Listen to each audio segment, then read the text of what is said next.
علیکم السلام. رحم اللہ من قرأ الفاتحہ.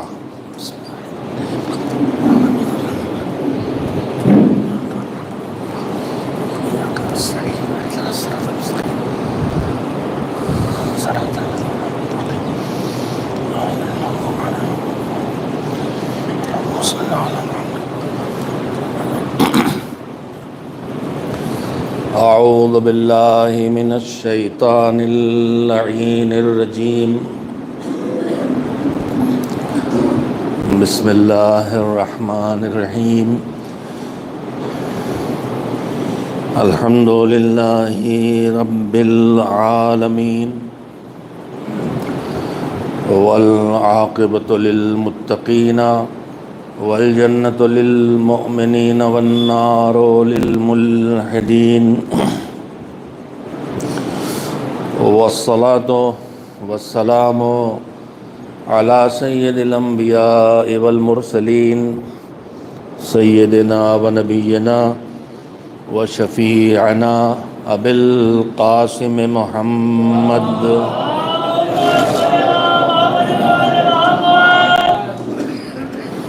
وآلہ الطیبین الطاہرین المعصومین المظلومین واللعنۃ الدائمۃ الباقیۃ علی اعدائہم اجمعین من الآن الی یوم الدین.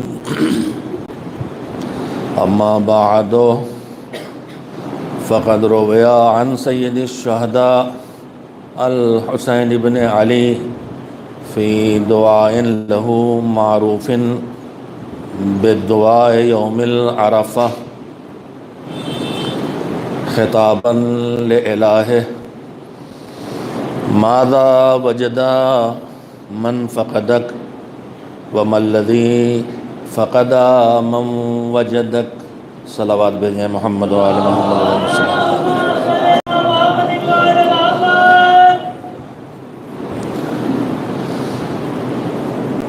قدر تاخیر ہوئی پہنچنے میں فرش ادا پر اور میں محروم رہ گیا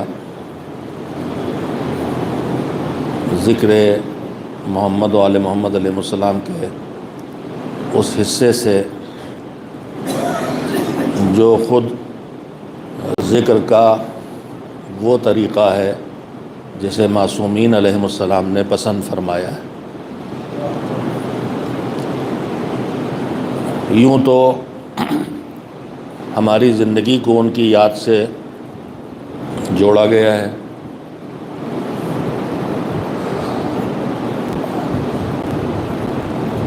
ہم کو بنایا ہی اس طرح گیا ہے کہ ہم ان کی یاد کو اپنے وجود سے الگ نہیں کر سکتے. ہمارے وجود اور ہمارے خلقت کی اصل کیا ہے؟ معصومین علیہ السلام کے متعدد ارشادات ہیں. ان میں سے ایک فقرہ ہمارے چھٹے امام حضرت جعفر صادق علیہ السلام کا ہے کہ شیعتنا خلقوا من فاضل طینتنا.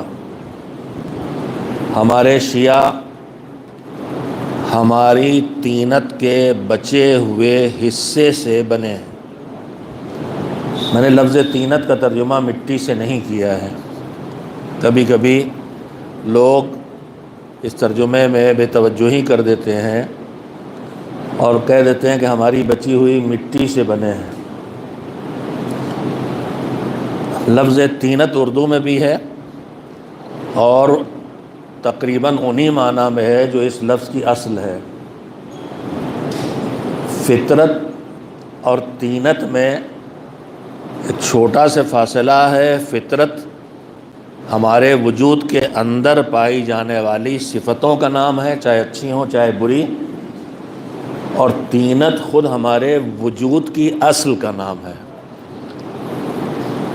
میں اس سے زیادہ علمی گفتگو نہیں کر سکتا ہوں، خود تحمل نہیں ہے مجھے اس کا، لیکن میں نے عرض کیا کہ میں لفظ مٹی کا ترجمہ جو لفظ آتا ہے اس حدیث کے ترجمے میں وہ نہیں ہونا چاہیے. اور یہ بے توجہی ہمارے ہاں بہت ہے، جس کے نتیجے میں ارشادات معصومین کہاں سے کہاں پہنچ جاتے ہیں۔ جو معصوم نے نہیں کہا وہ ہم سمجھ لیتے ہیں، جو کہا ہے وہ ہم نہیں سمجھتے۔ میں 2 نمونے اس کے بھی دیے دیتا ہوں، اگرچہ یہ کہنے نہیں آیا تھا، لیکن ہم سب کو جو مذہبی دنیا میں ہیں، چاہے ترجمہ کرنے والے ہوں، چاہے مجلسیں پڑھنے والے ہوں، چاہے شاعری کرنے والے ہوں، اور چاہے سننے والے ہوں، اس کا خیال رکھنا پڑے گا کہ معصومین کے ارشاد کے سمجھنے میں اگر ہم ذرا چوکے تو ان کا پیغام کچھ ہوگا اور ہم کچھ کرنے لگیں گے، اور ہو سکتا ہے کہ ہم بالکل ان کے پیغام کے اپوزٹ سائڈ پہ چلے جائیں اگر ذرا چوک ہوتی ہے۔ میں 2 نمونے آپ کو دیتا ہوں۔ سرور کائنات حضرت محمد مصطفیٰ صلی اللہ علیہ وآلہ وسلم نے جگر گوشہ رسول حضرت فاطمۃ الزہرا سلام اللہ علیہا کے لیے فرمایا،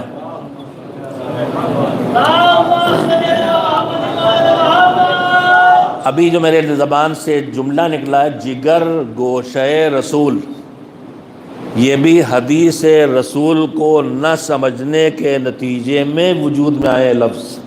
میں بھی عرض کرتا ہوں، حضور نے فرمایا بیٹی کے لیے اپنے کہ فاطمہ تو بضعۃ منی فمن آذاہا فقد آذانی، ومن جو بھی ہے اس کے مختلف فقرے اگلے ہیں کہ اذیت دی اس نے مجھے اذیت دی، جس نے ان کو خوش کیا اس نے مجھے خوش کیا، جس سے وہ راضی اس سے میں راضی، مختلف کئی ارشادات۔ لیکن ابتدائی فقرہ کیا ہے کہ فاطمہ تو بضعۃ منی، فاطمہ ٹکڑا ہے کس کا؟ منی، مجھ سے، میرا ٹکڑا ہے۔ تو اس میں کہیں جگر آیا ہے؟ ہم ترجمہ کرتے ہیں فاطمہ میرے جگر کا ٹکڑا ہے۔ 90% بچپن سے پڑھتے مجلس میں بھی چلا آیا ہوں، مجھے بھی جس نے لکھ کے دی ہوگی میرے جگر کا ٹکڑا ہے، میرے جگر کا ٹکڑا ہے۔ جگر کہاں سے آ گیا؟ جگر یعنی اردو بھی اتنی سخت ہو گئی بعض لوگوں کے لیے، اگرچہ یہاں نہیں بیٹھے ہیں ایسے، کلیجی، لیور، محبت میں ہم کہتے ہیں دل، جگر۔ اگر جگر کا ٹکڑا ترجمہ کیا جائے تو ایک باپ کا جذباتی فقرہ ہوگا، لیکن جگر تو پیغمبر نے کہا نہیں ہے، پیغمبر نے فرمایا ہے فاطمہ تو بضعۃ منی، میرا ٹکڑا ہے۔ اور قرآن نے پیغمبر کو کہا وما محمد الا رسول، پیغمبر رسول کے علاوہ کچھ نہیں ہے۔ تو پھر ترجمہ بس یہ کیجئے کہ فاطمہ میرا ٹکڑا ہے، یعنی رسول کا ٹکڑا ہے، یعنی رسالت کا ٹکڑا ہے۔ اب یہ جو ہم نے ترجمے میں ایک ذرا سے چوک کی ہے اور لفظ جگر لے آئے تو جملہ جو رسالت کا حصہ بنا رہا تھا وہ ایک عام باپ کا ایک محبت آمیز بیٹی کے لیے جملہ بن گیا اور پیغام غائب ہو گیا اس سے۔ دوسرا اس سے واضح اور خطرناک نمونہ آپ کے سامنے پیش کرتا ہوں، مجلسوں میں 3-4 سال سے اس بات کو میں پڑھ رہا ہوں۔ بچپن سے بے توجہی، حدیث معصوم کو سمجھنے میں ذرا سی بے توجہی اور ذرا سے لفظوں کے اندر گڑبڑی پیغام کو کتنا بدلتی ہے۔ بچپن سے ہم آپ سنتے چلے آ رہے ہیں کہ جب سید الشہداء علیہ السلام کی ولادت کے بعد ان کی شہادت کی خبر رسول اللہ صلی اللہ علیہ وآلہ وسلم نے اپنی بیٹی کو دی، تو اس طرح ہم سنتے آئے ہیں بچپن سے کہ جب رسول اللہ نے ان کی شہادت کی خبر دی تو جناب معصومہ نے پوچھا کہ بابا جب حسین شہید ہوں گے میرے بیٹے تو آپ ہوں گے؟ تو رسول اللہ نے کہا نہیں میں نہیں ہوں گا۔ کہا اچھا علی ہوں گے؟ کہا علی بھی نہیں ہوں گے۔ کہا میں ہوں گی؟ کہا نہیں تم بھی نہیں ہوگی۔ کہا حسن ہوں گے؟ کہا وہ بھی نہیں ہوں گے۔ تو جناب معصومہ نے پھر سوال کیا کہ پھر میرے بیٹے حسین پر روئے گا کون؟ اسی طرح بچپن سے سنتے آئے نا آپ۔ اس سوال کے بعد جواب کیا دیا پیغمبر نے؟ ہم سب کو بچپن سے سن کے یاد ہو گیا ہے کہ اے میری بیٹی، اللہ ایک قوم پیدا کرے گا جس کے جوان میرے جوانوں پہ روئیں گے، جس کی عورتیں میری عورتوں پہ روئیں گی، جس کے مرد ہمارے مردوں پہ روئیں گے، جن کے بوڑھے ہمارے بوڑھوں پہ روئیں گے، جن کے بچے ہمارے بچوں پہ روئیں گے، یہی ہم بچپن سے سنتے آ رہے ہیں نا۔ اب جب ہم حدیث کو اسی طرح سمجھیں جیسے سنتے آ رہے اور ہماری کوئی خطا نہیں، تو پھر اس سے جو نتائج نکلیں گے وہ کیا کیا نکلیں گے؟ آپ نے اس حدیث کو اس طرح سننے کے نتائج دیکھے کہ نہیں دیکھے معاشرے میں؟ میں نہیں جانتا کہ آپ اس طرف متوجہ ہیں کہ نہیں۔ کیا ہمارے معاشرے میں، اچھا اس سے پہلے، سوال سے پہلے میں آپ سے پوچھنا چاہتا ہوں کہ ہماری ساری کائنات میں جو انسان اللہ نے بنایا اور جن، ان کو اللہ نے کس لیے بنایا؟ قرآن میں اس کا کیا جواب ہے؟ ہمارا مقصد خلقت کیا ہے؟ جواب یہ ہے کہ وما خلقت الجن والانس الا لیعبدون۔ قرآن کہہ رہا ہے کہ ہم نے ہر انسان کو، انسانوں کی قسمیں جتنی جی چاہے بنا لیجئے، انسان ملحد ہو، انسان مشرک ہو، انسان کافر ہو، انسان منافق ہو، انسان نہلسٹ ہو، انسان کمیونسٹ ہو، انسان سوشلسٹ ہو، انسان جاہل ہو، انسان پڑھا لکھا ہو، انسان مومن ہو، انسان متقی ہو، انسان عبادت گزار ہو، انسان عادل ہو، انسان معصوم ہو، انسان نبی ہو، انسان رسول ہو، انسان امام ہو، انسان فرعون ہو، نمرود ہو، جتنے انسان ہیں سب کو کس لیے بنایا؟ عبادت کے لیے۔ اور جنوں کو بھی بنایا، ان دونوں کو کس لیے بنایا؟ یہ جملہ جو ہے یہ وما خلقت الجن والانس الا، یہ عربی کا ایک ایسا ڈھانچہ ہے جسے حصر کہتے ہیں۔ حصر کا مطلب یہ ہوتا ہے کہ ایسا دائرہ کھینچنا کہ جس کے اندر جسے رہنا چاہیے ان میں کوئی باہر نہ رہنے پائے، اور جو باہر ہونا چاہیے وہ اندر نہ آنے پائے، جیسے انما کا دائرہ آئے تطہیر میں۔ انما بھی یہی دائرہ کھینچتا ہے کہ انما کے بعد جو آئے گا تو اب اندر کوئی ہے تو باہر نہیں چھوٹے گا، اور باہر کوئی ہے تو اندر نہیں آ پائے گا۔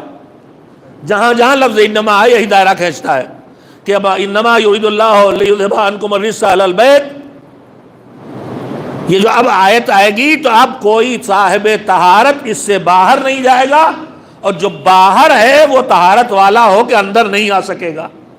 تو ویسے ہی جو وما خلقت الجن، میں نے نہیں بنایا کسی کو، نہ جن کو نہ انس کو، الا لیعبدون، اپنی عبادت کے لیے۔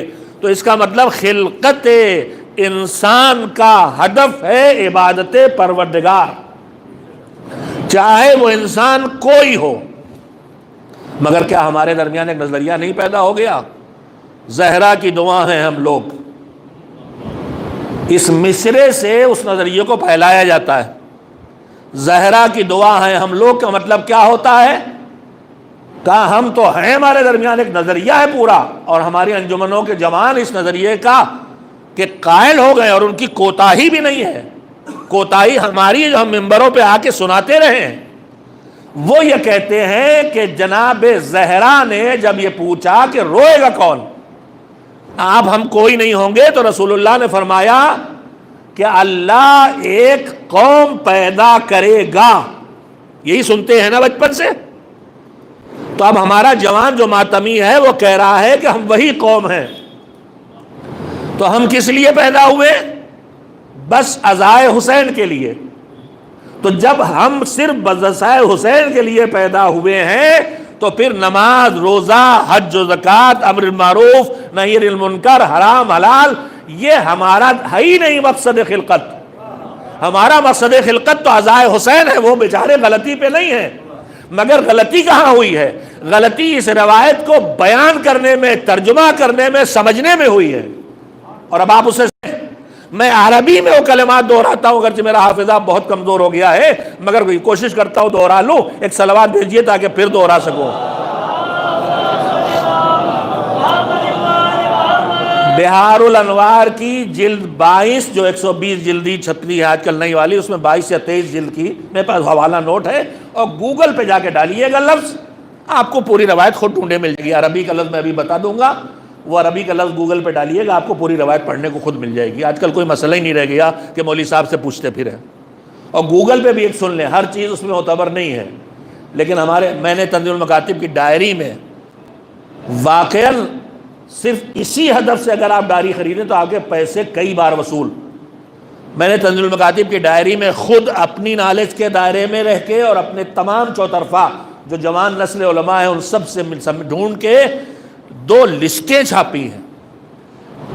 ایک ہے ویب سائٹس کی لسٹ، وہ ویب سائٹس جو مومنین کے کام کے ہیں ان کی لسٹ چھاپ دی ہے، اس لیے کہ آج کل فرضی ناموں سے ویب سائٹس بے حساب ہیں. مثلا الاسلام.org آپ ڈالیں گے تو قادیانیوں کی ہے، آپ دھوکہ کھا جائیں گے.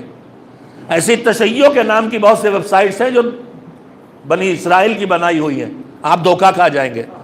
لہذا نام پہ ویب سائٹ پہ بھروسہ نہ کیجیے گا. ہم نے ایک پوری لسٹ چھاپ دی ہے ان ویب سائٹس کی جو مومنین کے لیے مفید ہیں اور کی ہیں، اور اسی طرح سے ان اپلیکیشنز کی لسٹ بھی چھاپ دی ہے کہ جو مومنین کے لیے مفید ہے.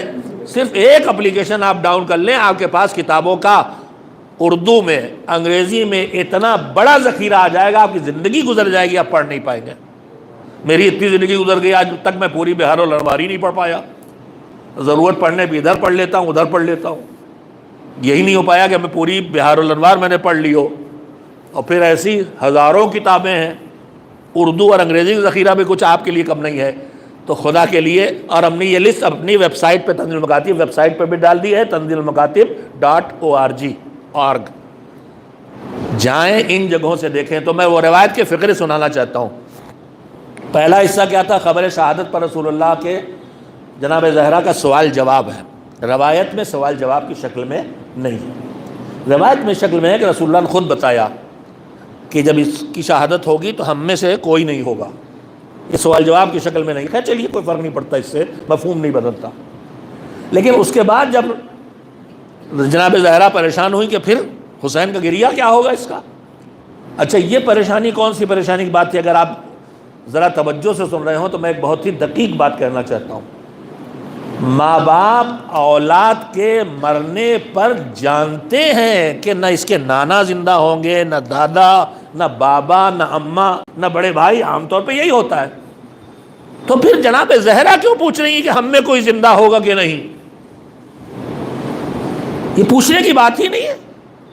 کوئی مرتا ہے عمومی حالات میں تو بزرگ تھوڑی زندہ ہوتے ہیں، اگلی نسلیں ہوتی ہیں کہ پوچھتے ہیں بھائی ان کی اولاد ہوگی نہیں ہوگی، کون روئے گا، کیا ہوگا.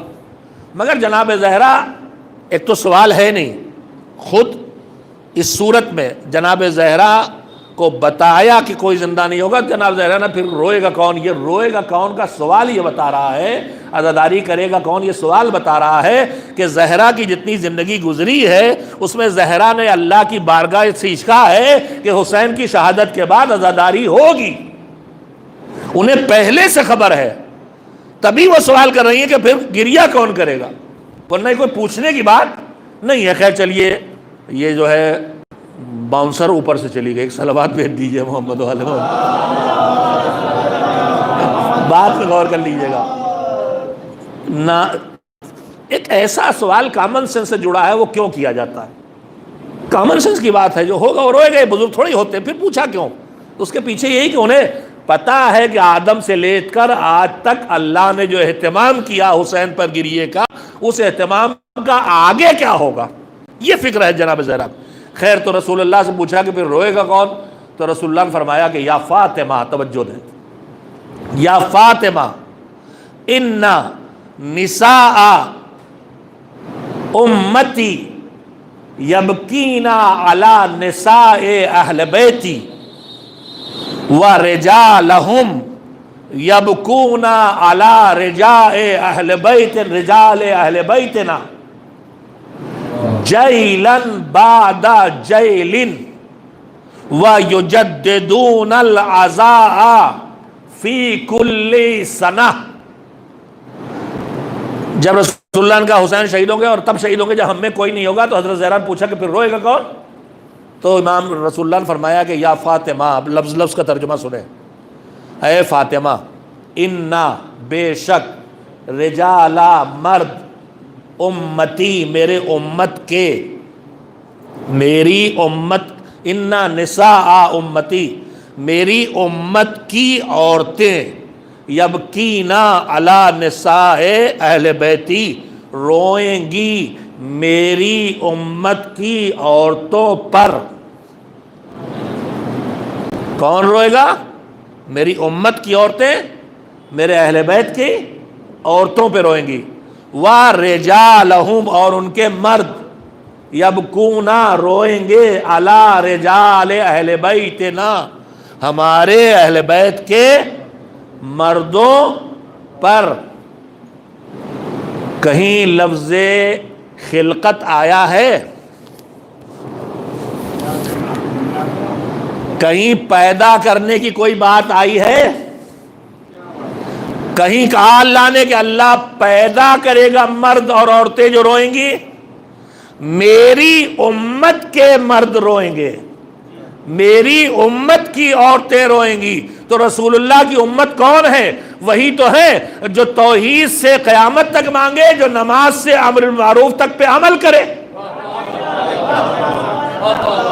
امت رسول یعنی جو نماز پڑھتا ہے، جو روزہ رکھتا ہے، جو حج کرتا ہے، جو زکوٰۃ دیتا ہے، بے عمل جو انکار دین کرے وہ امت رسول نہیں ہے۔ جو عمل اقرار دین کر کے اس پہ عمل کرے، تو اب پیغمبر کہہ رہے ہیں یہی میرے امت کے نمازی، روزے دار، حاجی اور قاری یہی میرے حسین کا ماتم کریں گے، کسی الگ سے قوم کے خلق کرنے کی خبر نہیں دے رہے ہیں۔ ایک صلوات بھیجیں محمد و آل محمد علیہ وسلم۔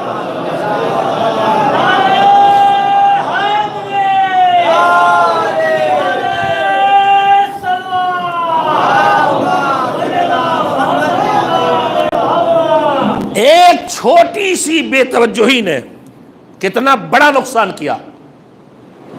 حدیث معصوم کے سمجھنے میں کوتاہی، چھوٹی سی کوتاہی، قوم دماغ میں آ گیا، خلقت کہاں پیدا کرے گی کی بات ہی نہیں ہے۔ رجالا امتی، میری امت کے مرد، میری امت کی عورتیں۔ تو جب الگ سے اللہ نے پیدا کرنے کی بات ہی نہیں کی ہے تو پھر یہی امت والے روئیں گے۔ اب پیغمبر کہہ رہے میری امت والے روئیں گے، اب نتیجے نکالیے۔ تو جو روئے وہ پیغمبر کی امت والا، امت پیغمبر میں ہونے کی پہچان ہے گریہ بر حسین۔ اور جو نہ روئے اور منع کرے رونے سے اور حرام قرار دے، سوچ لے امت رسول میں اس کا شمار ہونے والا نہیں ہے، پیغمبر کے بنائے معیار پر۔ ایک بات۔ دوسری بات، پیغمبر صلی اللہ علیہ وآلہ وسلم نے دو کے رونے کی خبر دی ہے۔ فہم حدیث ایک بہت بڑا مشکل کام ہے، اور فہم حدیث کا اور فہم آیت کا شعور پیدا ہونے کے بعد ہی آدمی اجتہاد کی منزلوں تک پہنچ سکتا، اس سے پہلے نہیں پہنچتا ہے۔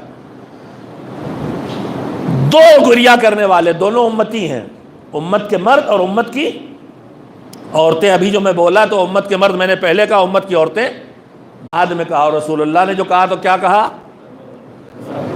حسین پر گریے کے تذکرے میں عورتوں کا ذکر پہلے کیا، مردوں کا ذکر بعد میں کیا۔ بتا دیا یہ بھی ایک حقیقت ہے کہ عزائے حسین میں خواتین مردوں سے ایک قدم آگے ہیں۔ عزاداری میں یہ ایک حقیقت ہے جو انہوں نے بتا دی۔ اور صرف اتنی خبر نہیں دی، اب اس کے بعد یہیں پہ ذرا سے ایک روک کے اسی حدیث کو سمجھنے کے لیے ایک جملہ اور کہنا چاہتا ہوں۔ پیغمبر صلی اللہ علیہ وآلہ وسلم کی رسالت، کیا صلوات ٹھیکہ اٹھا دیا ہے کیا؟ بس کون مرد مومن ادھر ہے اکیلا؟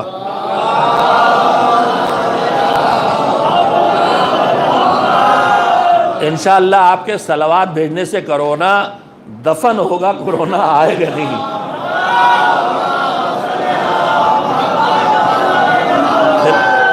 ہمارے بزرگ بھی کبھی میدان چھوڑ کے نہیں ہٹے تھے۔ ابھی میں نے 7 مہینے پہلے ایک ویڈیو دیکھا، کہیں نماز جمعہ ہو رہی تھی اور ایک مرتبہ پیچھے سے کوئی ایک بار کھانسا، پہلے ہی کھانسی پر پہلی صف ٹوٹی پیچھے سے، اور پھر اس کو کھانسی آئی تو یوں بھگدڑ مچی کہ شاید ایسے احد کے میدان میں مچی ہوگی۔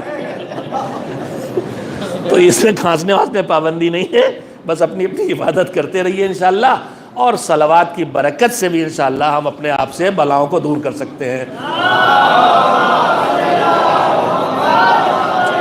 اس لیے کہ مسلسل روایات میں آیا ہے کہ جب تمہیں مشکلات بڑھیں تو تم صلوات میں کثرت پیدا کرو۔ اور یہ کوئی لفظوں کا کھیل نہیں ہے. صلوات میں دعا ہم کرتے اپنی رحمت نازل فرما. کس پر؟ ان پر. وہ کون ہے؟ سفینۃ النجات جس میں ہم سوار ہیں. مثل اہل بیتی کا مثل سفینۃ نوح. تو جب ان پہ رحمت آئے گی تو ہم پہ آئے گی. اور اکیلی دعا جس کے قبول ہونے کی گارنٹی ہے ہماری پوری زندگی میں صلوات کے علاوہ کوئی دعا ہے ہی نہیں کہ جس کی گارنٹی ہو.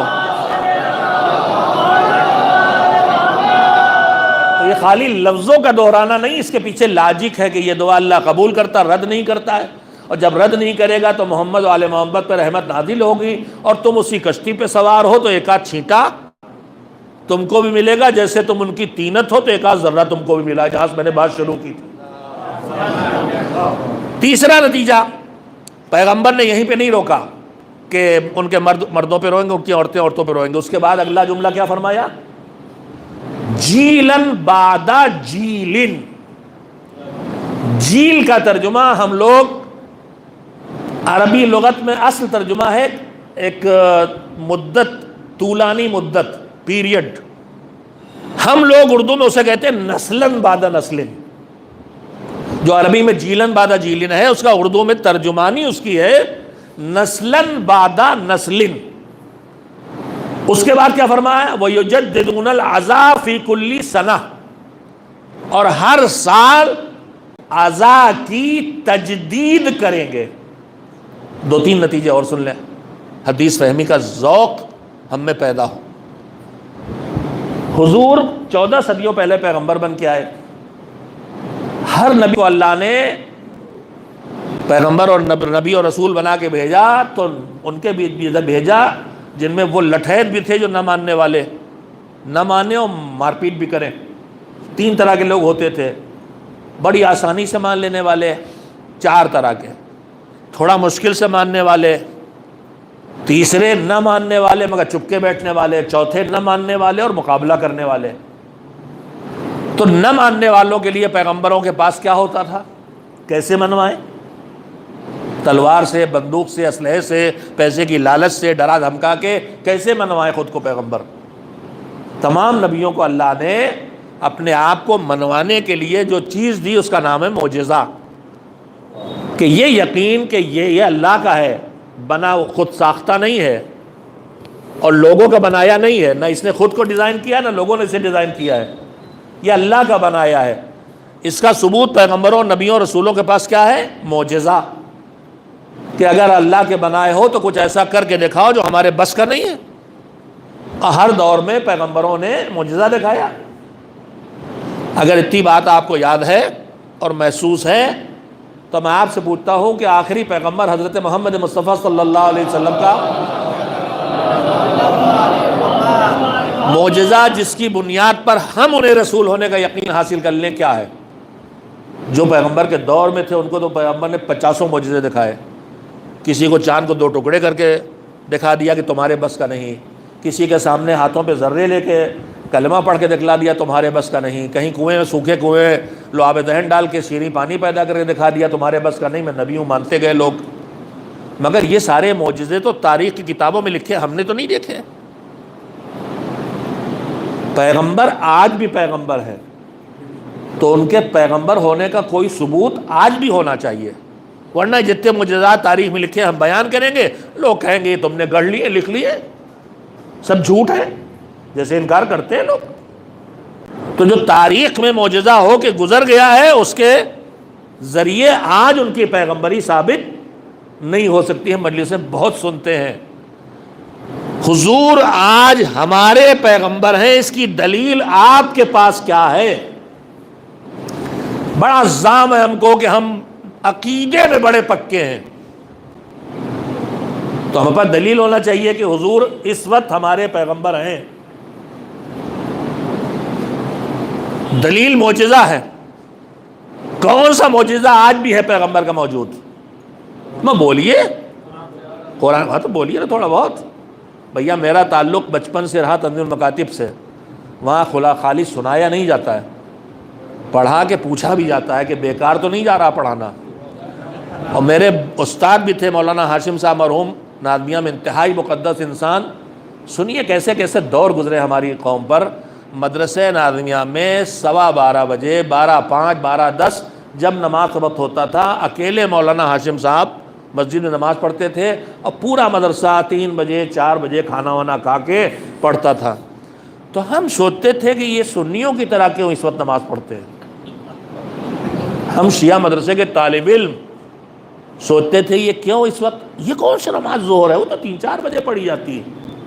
یہ دین ہے بانی تنظیم کی کہ انہوں نے پوری قوم کو بتایا اول وقت نماز کیا ہے اور اس کے پڑھنے کا شرف کیا ہے. مدرسوں میں جماعت کچھ نہیں ہوتی تھی, میں خود پڑھا ہوا ہوں, ایک جماعت مدرسے کی طرف سے نہیں پڑھی, ہوتی نہیں تھی. تو وہ ایک اکیلے تھے جو اول وقت نماز پڑھتے تھے. ہم سمجھتے نہیں تھی کیا کر رہے ہیں, کتاب میں پڑھتے تھے مگر ہمیں اس کے باوجود پتہ نہیں تھا. ہمارے مدرسوں کی ایک بہت بڑی کمزوری یہ بھی ہے, میں ان چیزوں کو کہنے سے چوکتا نہیں ہوں, شاید کسی کو پسند آئے یا برا لگے, پسند آئے گا ٹھیک کر لے گا, برا لگے گا تب بھی ٹھیک کرے.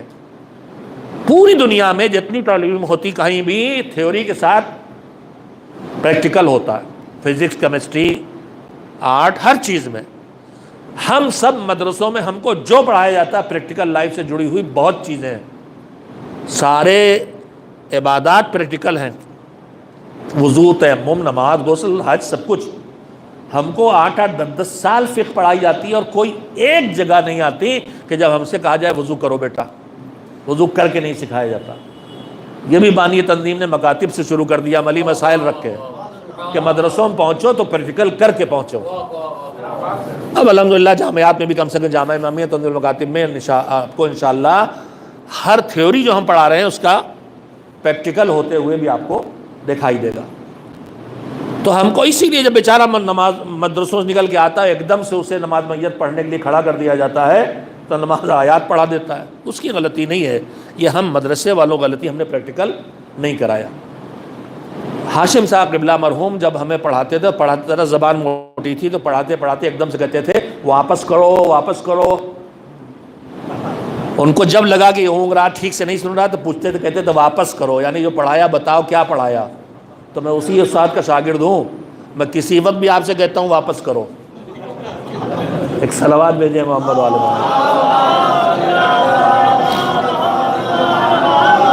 آج حضرت محمد مصطفیٰ صلی اللہ علیہ وآلہ وسلم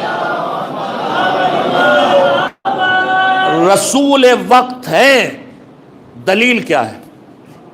چاند 2 ٹکڑے ہوا تاریخ میں لکھا ہے جھوٹ ہے, کنکریاں بولی تاریخ میں لکھا جھوٹ ہے, نہیں مانتا ماننے والا. آج دلیل کیا ہے؟ ہر نبی جب اس دور کا نبی تو اس کا معجزہ ہونا چاہیے. پیغمبر صلی اللہ علیہ وآلہ وسلم کے معجزے کا نام ہے قرآن کریم. زندہ موجودہ معجزہ. کیوں معجزہ ہے؟ معجزہ کس کو کہتے ہیں؟ وہ کام جو اس دور کے لوگ نہ کر سکیں اور اس جیسا بھی نہ کر سکیں, یہی تو ہے معجزہ. جناب موسیٰ نے ڈنڈا ڈالا اپنا عصا اور سانپ بن گیا, اور سانپ بنا ہی نہیں, دکھائی نہیں دیا, واقعاً بن گیا. سارے نقلی سانپوں کو نگل کے اور پھر اژدہے سے پھر ڈنڈا ہو گیا. عصا کہنے پہ امام جمعہ والا خیال میں آ جائے گا, اس لیے میں نے ڈنڈا کہا. جناب موسیٰ کے پاس وہ سونے کی مٹھی کا اور چاندی کی مٹھی کا نوابی عصا نہیں تھا, بکرے چرانے کا ڈنڈا تھا جو سروں پہ چلے ہیں. ہم نے ہر چیز کو مصنوعی بنا دیا ہے. ذوالجناح کی شبیہ ہم بناتے تھے, درد کہاں کہاں ہے. اپنے بچپن تک دیکھا, گھوڑا دیکھتے ہی دکھائے لگے کہ عاشور کے عصر کے میدان سے آ رہا ہے, خون بہتا ہوا اور تیروں میں ڈوبا ہوا. اب ہم نے اتنے زیور اس کو پہنا دیے سونے چاندی کے کہ لگتا کسی شادی کے لیے جا رہا ہے کہ نہیں.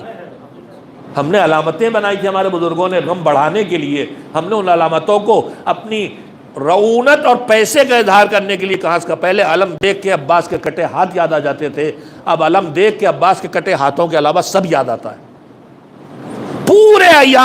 پورے جو عزاداری کے علامتیں ہیں, علائم عزا, ان سب کو ہم نے ان کیفیتوں سے چھین لیا ہے جو کیفیتیں دینے کے لیے وہ چیزیں بنائی گئی تھیں، نقلی بنا بنا کے، پیسے کا مظاہرہ کر کر کے تابوت نکالتے ہیں، سونے چاندی کے تابوت. کس کا تابوت سونے چاندی کا ہوتا ہے؟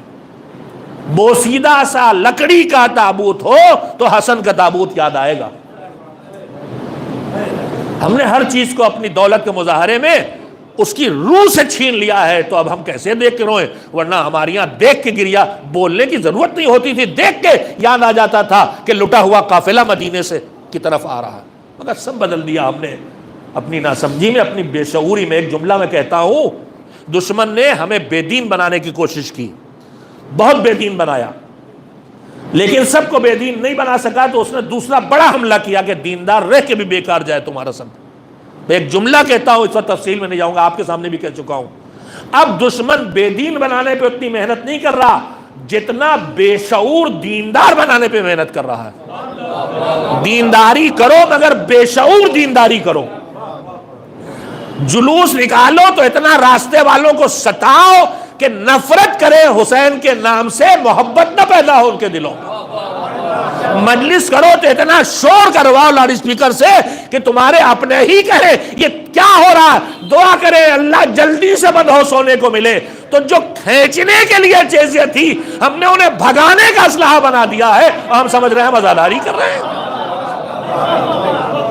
یہ ہے بے شعور دینداری. ابھی یہی کھچا کھچ مجمع بھر کے مجلس کر لیں. ابھی اسی کورونا کے پیریڈ میں کتنے ضدیوں نے نماز جماعت قائم رکھی، جائز نہیں تھی. جو فاصلہ حکومت نے رکھا ہے وہ ہم نماز اس فاصلے کے ساتھ صحیح نہیں ہوتی، اور جس فاصلے سے نماز صحیح ہوتی اس کی حکومت کی اجازت نہیں. کتنی جگہ مجلسیں کر ڈالی. یہ جذباتیت کا دین ہے، یہ بے شعوری کا دین ہے. اسلام جذبات کا قائل نہیں ہے. اگر ہم اتنے قابل ہیں تو رہبر انقلاب اسلامی جو اتنے بڑے امام باڑے میں اکیلے بیٹھے تھے اور مصائب عصر عاشور ایک خطیب پڑھ رہا تھا، کیا وہ ہم ان سے کچھ زیادہ شیعہ ہیں؟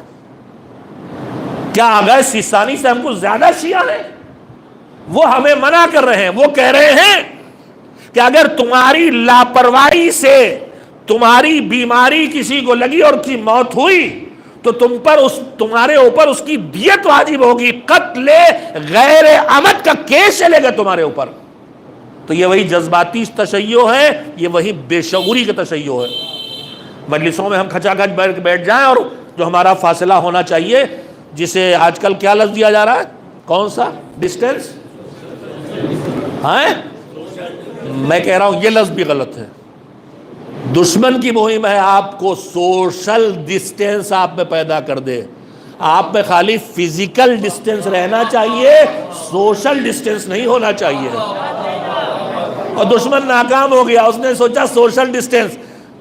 ابا جو شام صبح سویرے نکل جاتے تھے، رات میں پاپا ابا نہیں، وہ واپس آتے تھے رات میں ڈیڈ اور پاپ، وہ ملتے نہیں تھے بچوں پہ، وہیں بندھے ہوئے پڑے ہوئے ہیں. تم نے چاہا تھا توڑ دو، کورونا کے ذریعے ہم نے اور جوڑ لیا اپنے آپ کو الحمدللہ. تم کورونا کے نام پہ تم نے وہ اجتماعات بھی روک دیے جو تم اجازت دے سکتے تو دوسرے ملکوں میں اجازت دی گئی ہے، مگر تم نے ہمارے امام باڑوں کی مجلس کو روک دیا. ہم نے آن لائن امام باڑوں کی حدوں سے نکل کے پیغام حسین پہنچا دیا. امام باڑے کی مجلس میں دو قیدیں تھیں، ایک مکان ایک زمان. دو قید خانے ہیں ہمارے آپ کے، ایک ٹائم کا اور ایک جگہ کا. امام باڑوں کی مجلس رکی، آن لائن گئے، نہ جگہ کی قید رہ گئی نہ وقت کی قید رہ گئی. تم روکنے چلے تھے، پیغمبر کہہ رہے تھے نسلاً بعد نسلاً پھیلتا جائے گا. دیکھو معجزہ پیغمبر یہی تو ہے. ایک صلوات بھیجے محمد و آل محمد پر.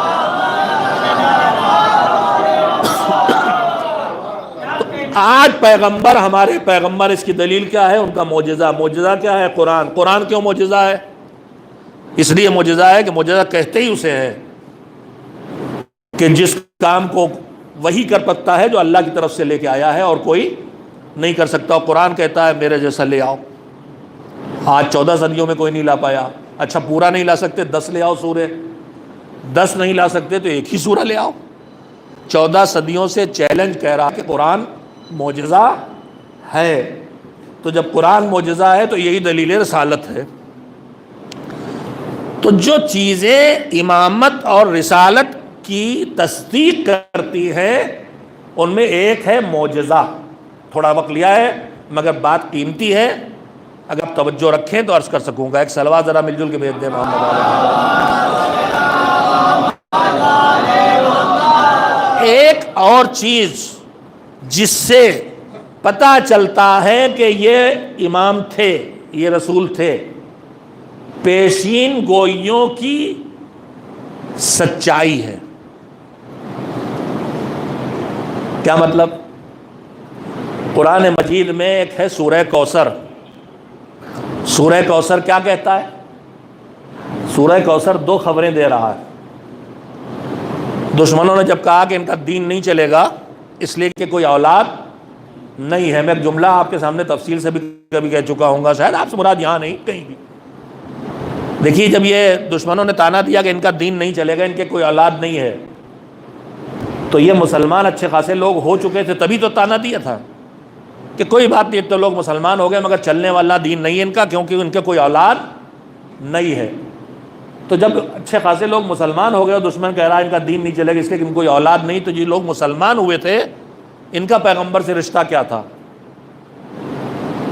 ہم سو رہے ہیں کیا؟ ہم جتنے لوگ مکے میں مسلمان ہوئے ہیں وہی عشرہ مبشرات جو چاہے گن لیجئے، تاریخ میں جو لکھا وہی مان لیجئے، پہلے کون؟ تو یہ سب اصحاب پیغمبر ہیں کہ نہیں ہیں؟ تو اصحاب پیغمبر اونچی کوالٹی والے، پہلے دوسرے تیسرے چوتھے پانچویں ساتویں دسویں تک سب موجود ہیں، اور دشمن کیا کہہ رہا؟ ان کا دین نہیں چلے گا۔ کیوں؟ ان کے کوئی اولاد نہیں ہے۔ کبھی کبھی دشمن بھی دلیل دیتا ہے، دشمن گواہی دے رہا ہے، دشمن دین گواہی دے رہا ہے کہ کہہ رہا ہے کہ اصحاب تو ہیں، اولاد نہیں ہے، دین نہیں چلے گا۔ دشمن اقرار کر رہا ہے کہ دین پیغمبر اصحاب پیغمبر سے چلنے والا نہیں ہے، اولاد پیغمبر سے چلے گا۔ اب جو دشمن نے کہا ان کی اولاد نہیں ہے تو جواب میں سورہ آیا سورہ کوثر، انا اعطیناک الکوثر، ہم نے آپ کو نعمتوں کی کثرت سے نوازا ہے۔ ان نعمتوں کی کثرت میں ایک کثرت اولاد بھی ہے۔ بے شمار نعمتیں آپ کو دی ہیں، ان میں ایک کثرت اولاد ہے۔ کثرت اولاد کی خبر پیغمبر کے یہاں دی اللہ نے۔ کب دی؟ جب دشمن کہہ رہا تھا ان کی کوئی اولاد نہیں ہے، ان کا دین نہیں چلے گا۔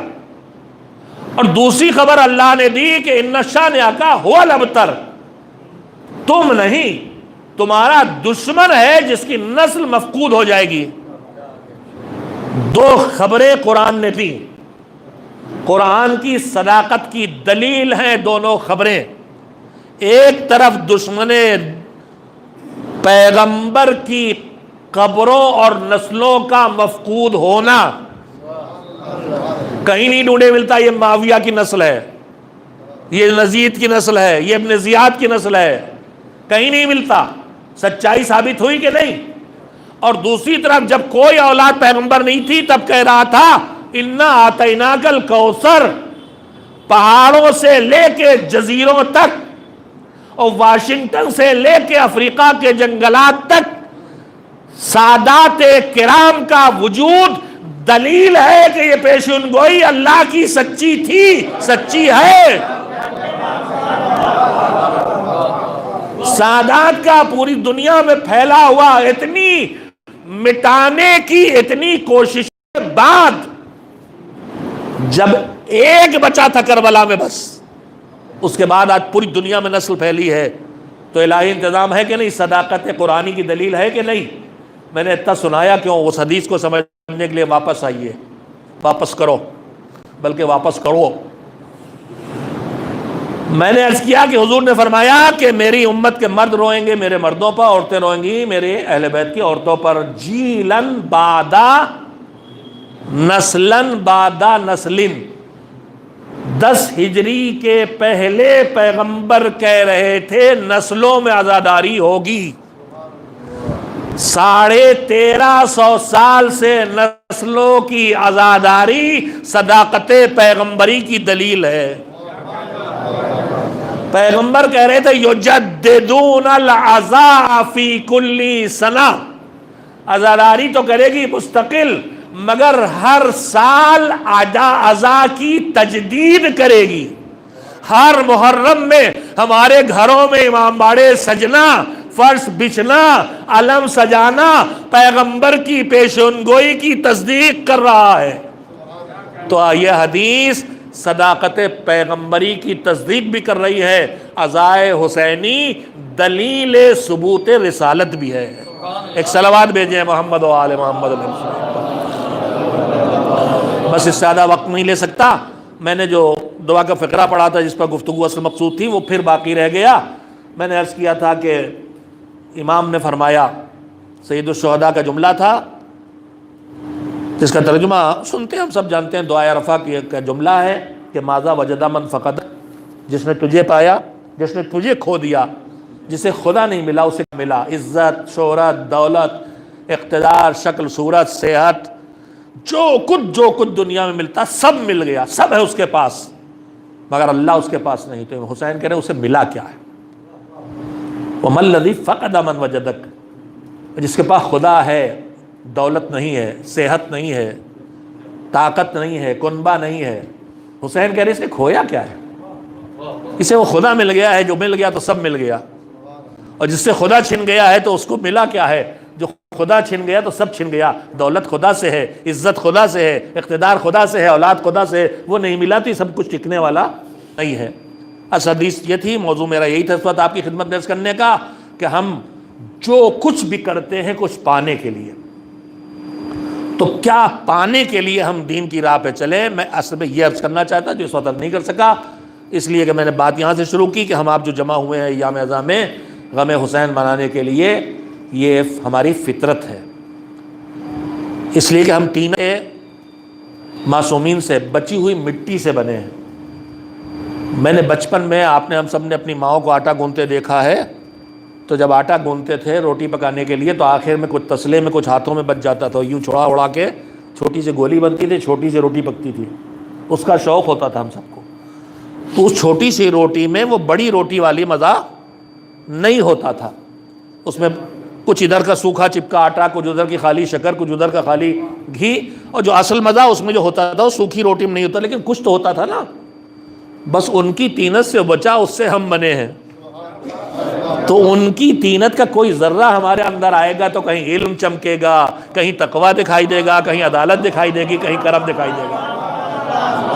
ان کے پورے وجود میں جو سارے کمالات اپنے عروج پہ تھے، ہماری پوری قوم میں الگ الگ جمع کر کے وہ خوبیاں اپنی کوتاہیوں کے ساتھ دکھائی دیتی رہنا چاہیے۔ انشاءاللہ تفصیل اس موضوع پہ میری گفتگو تھی، جو آئندہ انشاءاللہ پھر موقع ملے گا تو حاضر ہوں گے۔ اب تو میں یہیں پہ بات کو ختم کروں گا کہ حسین صرف زبان سے نہیں کہہ رہے تھے کہ ماذا وجد من فقدک، جس نے تجھے کھویا اس نے پایا، اور جس نے تجھے پایا اس نے کھویا کیا۔ حسین نے اس پہ عمل کر کے کربلا میں دکھا دیا کہ جو کچھ تھا سب راہ خدا میں دے دیا، اور اس پر شکر کیا، اور خدا کے ملنے پر کسی چیز کے جانے کا کبھی غم نہیں کیا، سب کے جانے پہ شکر کیا۔ اور حسین نے ان کا پورا قافلہ، ان کی پوری سیرت یہی کہہ رہی ہے۔ شام غریبہ کی تاریکی پھیلنے کے بعد جو سید سجاد پیشانی خاک پہ رکھی تھی، تو مسلسل ساری رات ایک جملہ تھا، پروردگار تیرا شکر کہ تو نے ہماری قربانیوں کو قبول کر لیا۔ یہ کون سی قربانیاں تھیں؟ اس میں گود کے پالوں کو، بھائیوں کو، جنازوں ہی کو دیکھنا نہیں تھا، اس میں پھوپھیوں کے سروں سے چادروں کا چھیننا بھی تھا۔ یہ قربانیاں کون سی تھیں؟ اس میں بابا کی لاش کا نگاہوں کے سامنے کچلا جانا بھی تھا، مگر اس سب کو قبول کیا، سب دیا اللہ کی رضا کے لیے۔ ایام اعزاں ان مرحلوں میں پہنچے جب حسین کا قافلہ کربلا اور کوفے سے چل کے، کوفے سے گزر کے شام تک پہنچ چکا ہے۔ بعض روایات کے مطابق اول ماہ سفر میں، ابتدائی حصے میں سفر کے، قافلہ کربلا سے شام تک پہنچا ہے۔ ان کو صرف رضا خدا کی فکر تھی، ان کو صرف دین کی حفاظت کی فکر تھی۔ چنانچہ روایت کہتی ہے کہ شام کے بازاروں سے، طولانی راستوں سے، پتلی گلیوں سے، آئینے لگی ہوئی دیواروں کے بیچ سے بیویوں کو گزارا گیا۔ وہ بیویاں کہ جب کربلا میں خیمے جل رہے تھے اور سروں سے چادریں چھن رہی تھی، تو بیویوں کو جان بچانے سے زیادہ فکر اپنے وجود کی تھی، ایک دوسرے سے سمٹ کے اپنے جسموں کو چھپا رہی تھی۔ ان بیویوں کو رسیوں میں باندھ کے لائن بنا کے گزارا جا رہا تھا، جدھر نگاہ اٹھے ادھر اپنا وجود دکھائی دے۔ اس اذیت کے ساتھ قافلہ دروازہ قصر یزید تک پہنچ گیا، روک دیا گیا قافلہ تاکہ قصر یزید آراستہ کر لیا جائے۔ زینب اپنے چند یتیموں، چند بیواؤں اور چند بیٹیوں کو لیے بیٹھی ہیں، انہی کے بیچ میں قیدی امام بھی بیٹھا ہے، طویل سفر کر کے آیا ہے، جس کے پیروں میں چھالے، جس کے پیروں میں بیڑیوں نے زخم کر دیے، جس کی ہتھکڑیوں میں سے خون رس رہا ہے، جس کی گردن کا توق اتنا بھاری ہے کہ سر اٹھا نہیں سکتے، اٹھاتے ہیں تو توق کے خار گردن میں چبھتے ہیں، اور اتنے گہرے زخم بنے ہیں کہ مدینے میں جب چچا نے گلے سے لگانا چاہتا تو آہستہ سے ہاتھ ہٹا دیے تھے، چچا گردن زخمی ہے۔ سب بیٹھے ہیں کہ ایک مرتبہ کوئی ظالم نکلا، زینب چلو قافلہ لے کے، دربارہ راستہ ہو گیا۔ زینب نے نگاہ ڈالی، کہا ہم ایسے نہیں جائیں گے، ہمیں چادریں لا کے دیں۔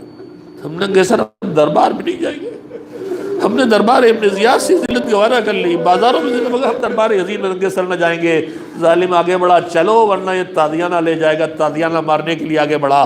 زینب اٹھ کے کھڑی ہوئی، لٹے قافلے کی طرف مڑی، آواز دی، یہ سمجھتا ہے کہ ہمارے بھیا عباس کو مار ڈالا، ہمارے لال اکبر کو مار ڈالا، ہمارے قافلے کو لوٹ لیا، ہمارا ایک بیٹا بچہ اسے قیدی بنایا، ہمیں کمزور سمجھ رہا، مگر ہم کمزور نہیں ہیں، ہم ایسے دربار میں جائیں گے۔ بی بی اٹھو، میں بد دعا کروں تم آمین کہو۔ زینب کبریٰ نے ہاتھ اٹھائے، میں بد دعا کرتی ہوں تم آمین کہو۔ یہ ہاتھ کس کے اٹھے ہیں؟ یہ ہاتھ فاطمہ زہرا کی بیٹی کی اٹھے ہیں کہ جب گلے میں علی کے پھندا ڈال کے قیدی بنا کے لے جایا گیا تھا تو گھر کی دیوار کے پیچھے کھڑے ہو کے آواز دی تھی حسن کو، ابو الحسن کو چھوڑو ورنہ سر کے بال کھول دوں گی۔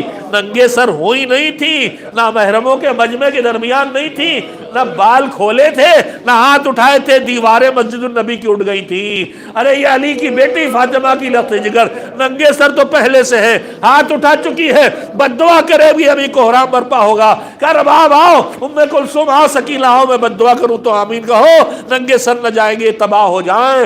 اٹھے تھے ہاتھ کہ زنجیروں کے کھنکنے کی آواز آئی، سمجھ گئی امام وقت کچھ کہہ رہا، مڑی، بیٹا کیا ہے؟ کہا پھپھی اماں بڑے امتحان دیے، ایک امتحان اور دے دو۔ پھپھی اماں بد دعا نہ کرو، ننگے سر دربار میں جانا گوارا کر لو، ہمیں دین بچانا ہے۔ اٹھے ہاتھ گر گئے، ننگے سر بیویاں دربار میں چلی گئیں۔ ہم چاہے جو قربانی دے دیں مگر نانا کے دین کی حفاظت کرنا ہے۔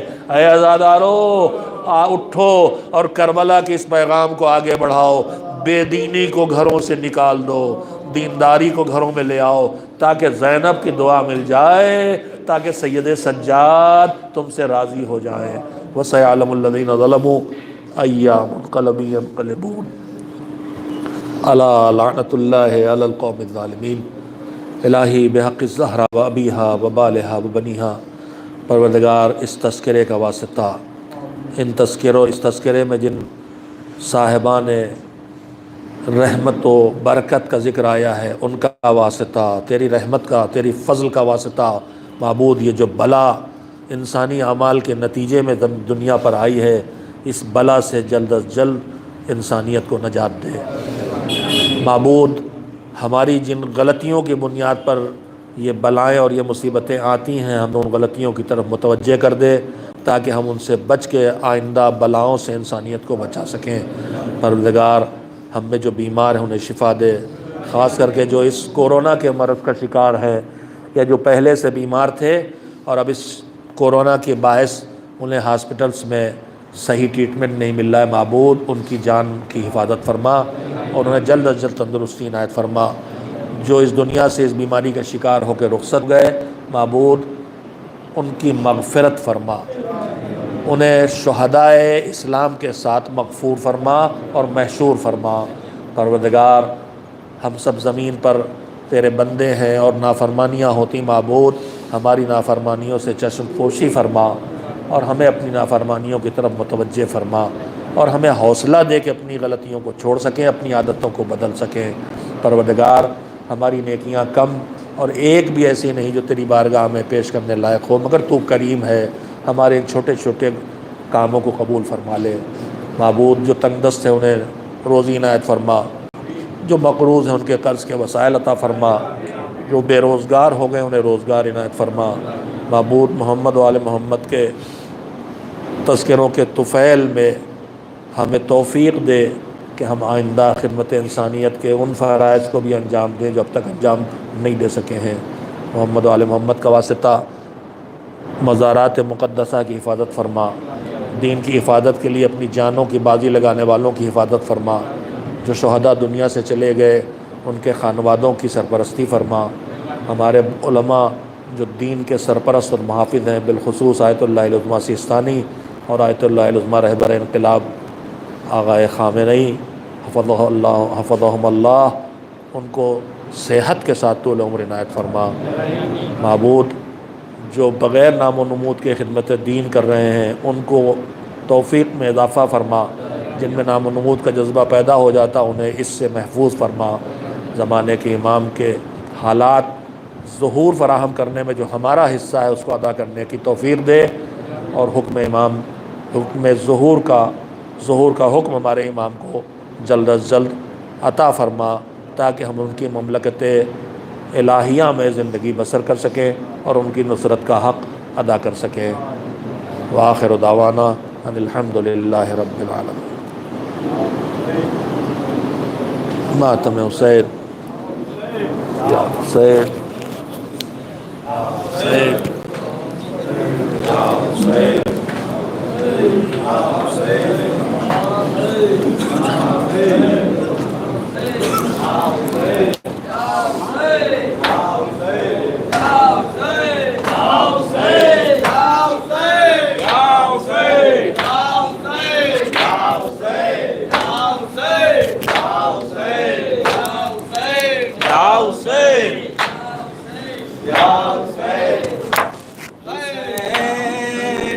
جاتا ہے مرنے کو اے میری زینب، قریب آ گیا اب وقت آخری زینب، سلام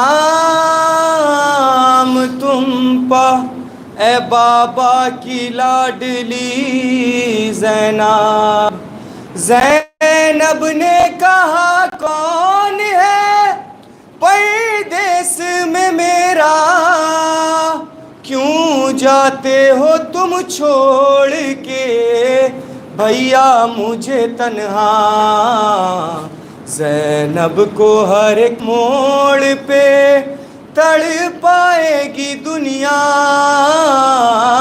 یاد آؤ گے بھیا، ہے یاد آؤ گے بھیا۔ زینب کو ہر ایک موڑ پہ تڑ پائے گی دنیا، یاد آؤ گے بھیا، ہے یاد آؤ گے بھیا۔ یاد آئے گا بھیا مجھے ایمان تمہارا، تم دیکھ نہیں پائے ہو اکبر کا جو صحرا۔ دعوت کوئی شادی کی مدینے میں جو دے گا، یاد آؤ گے بھیا، یاد آؤ گے بھیا۔ زینب کو ہر ایک موڑ پہ تڑ پائے گی دنیا، یاد آؤ گے بھیا، یاد آؤ گے بھیا۔ اس ماہ سے منسوب تھی بھیا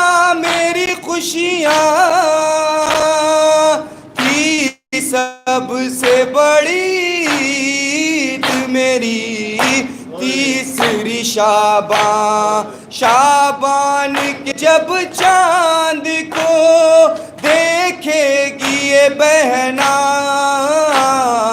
یاد آؤگے بھیا یاد آؤگے بھیا زینب کو ہر ایک موڑ پہ تڑپائے گی دنیا یاد آؤگے بھیا یاد آؤگے بھیا اتنا تھا خیال آپ کو پردے کا برادر لے جاتے تھے تم رات میں اماں کی لحد پر اب دیکھے گی زینب کے کھلے سر کو یہ دنیا یاد آؤگے بھیا یاد آؤگے بھیا زینب کو ہر ایک موڑ پہ تڑپائے گی دنیا یاد آؤگے بھیا یاد آؤگے بھیا دیدار بھی ہو جائے گا بیٹی کے بہانے